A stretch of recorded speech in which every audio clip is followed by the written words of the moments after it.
Acum, dragi prieteni, a patra operație la această tencuială decorativă, care eu vreau să reprezint un pic soarele de toamnă, o să aplic o culoare mult mai aprinsă, un portocaliu, care îl aplic cu buretele de data asta, nu cu pensula, ok?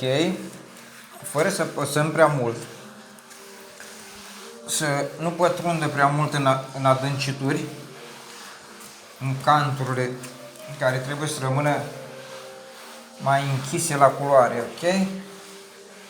Acest strat trebuie întins nu prea uniform, ca să dăm o tentă de raze de soare, de toamnă, ok?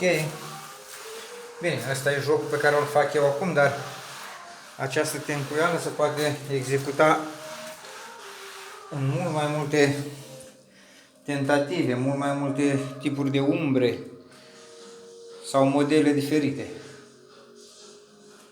Sper că v-am fost de folos.